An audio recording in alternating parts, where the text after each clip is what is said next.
ખેરગામ ધારાસભ્ય અનંત પટેલ હુમલો પ્રકરણ સામે આવ્યું છે. ખેરગામ ધારાસભ્ય અનંત પટેલ હુમલો પ્રકરણ સામે આવ્યું છે. હુમલા બાદ વિફરેલા ટોળાએ દુકાનો સહિત સરકારી વાહનોને નુકસાન પહોંચાડ્યું. એમએલએ અનંત પટેલ, જિલ્લા કોંગ્રેસ પ્રમુખ અને કેટલાક કાર્યકરો સામે ગુનો દાખલ કરાયો છે. Story report by Sunil Barodia, Navsari. કોંગ્રેસના ધારાસભ્ય અનંત પટેલ તેમજ કોંગ્રેસના બીજા હોદ્દેદાર ઝરણાબેન વગેરે એની વિરુદ્ધ 2022ની સાલમાં ખેરગામ પોલીસ સ્ટેશન ખાતે એક ગુનો નોંધાયેલો હતો.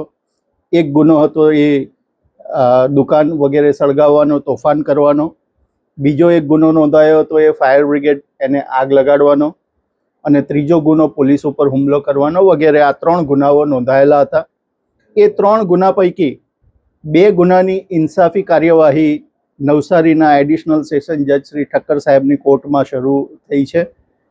આરોપી તરફે ડિસ્ચાર્જ અરજી ગઈ મુદતે આપવામાં આવેલી હતી. ગઈ મુદતે એનું હિયરિંગ પણ થયેલું હતું.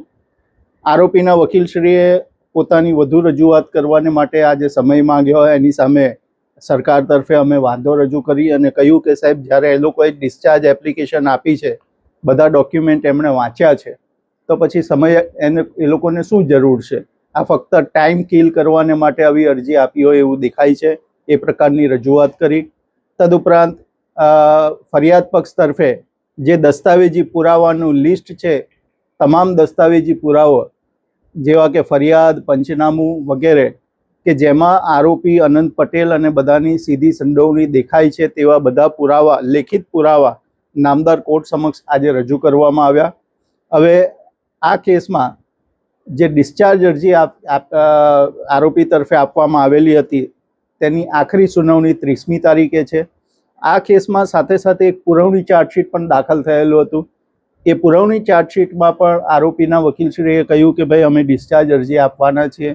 તો એમાં ટૂંકી તારીખ એટલે કે 24મી તારીખ, આ મહિનાની 24 તારીખ રાખવામાં આવી છે. અને પછી બંનેનું હિયરિંગ 30મીએ સાથે રાખવામાં આવ્યું છે.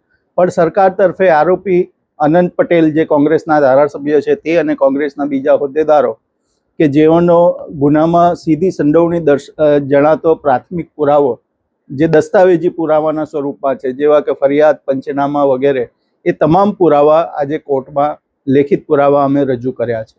આ કેસના જે તમામ આરોપીઓ આજે હાજર હતા, એમાં 2 આરોપી ગેરહાજર હતા. એની વોરંટ કાઢવાને માટે મેં કોર્ટમાં અરજી આપવાની તૈયારી બતાવી. એ જ તબક્કે બાકીના જે ગેરહાજર આરોપી હતા તે પણ હાજર થયા. જો એ નહીં આવતે તો સરકાર તરફે એ લોકો વિરુદ્ધ પણ વોરંટની અરજી આપનાર હતા.